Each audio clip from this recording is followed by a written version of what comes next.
I'm Michael Lippin, and this is Voice of America's VOA China 360, a weekly podcast looking at how China influences the rest of the world and how China is influenced by the world. This week, there is growing speculation that members of China's minority Uighur group were responsible for a first-of-its-kind suicide bombing against a Chinese embassy. The August 30th attack on the embassy in the Kyrgyz capital Bishkek killed only the bomber, who rammed his vehicle into the building's gate. It also wounded several Kyrgyz security guards. 5 days later, there still was no word from Kyrgyz or Chinese authorities about who carried out the bombing. Neither had there been any publicized claim of responsibility.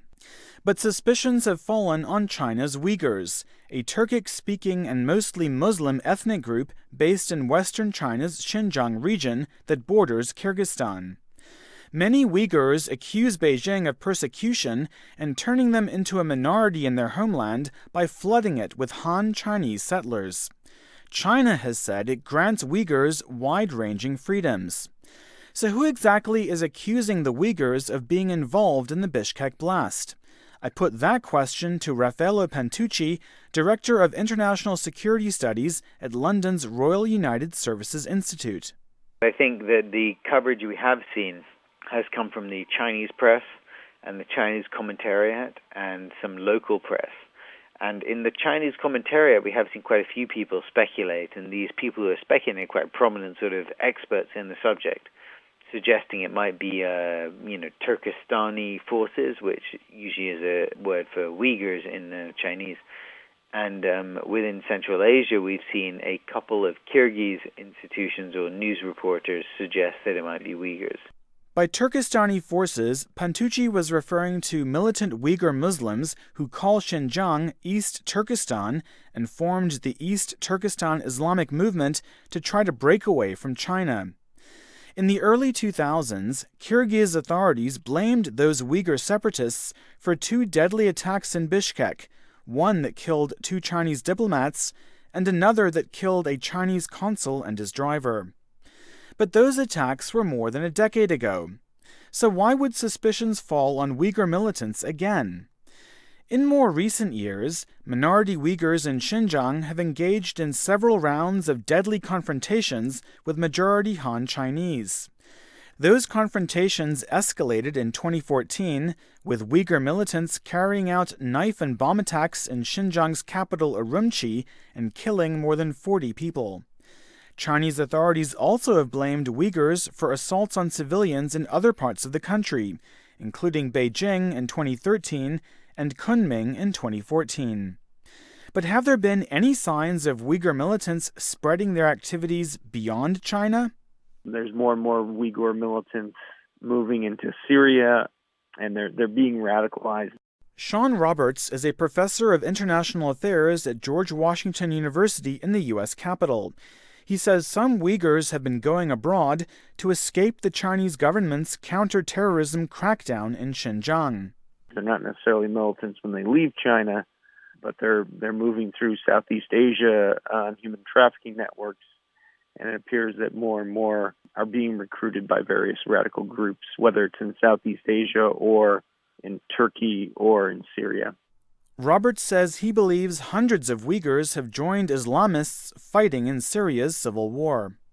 The information that I've been able to get from one person I interviewed who was in Syria and other people who were speaking with Uyghurs who were going to Syria was that the reason they're going to Syria is to get combat experience, and that they hope to at some point be able to liberate what they perceive as their homeland inside China. Pantucci of the Royal United Services Institute says evidence of Uyghur involvement in the Syrian conflict is substantial. A very consistent number of videos and messages that are emerging from the battlefield in Syria, where we're seeing that there's substantial numbers of Uyghurs who are fighting alongside predominantly groups like Jabhat al-Nusra and Ahrar al-Sham, some of the Salafi jihadi groups fighting in Syria against the Assad regime. So that seems to be where the majority of the Uyghurs who are fighting on the battlefield in Syria are fighting.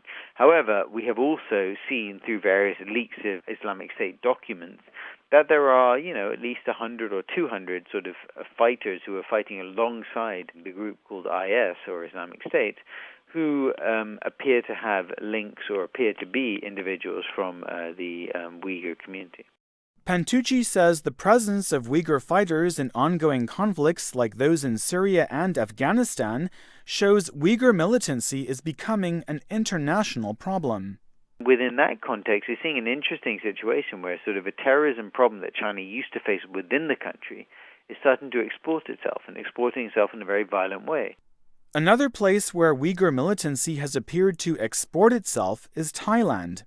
Thai authorities blamed Uyghurs for a 2015 bombing that killed 20 people at a Bangkok shrine popular with Chinese tourists.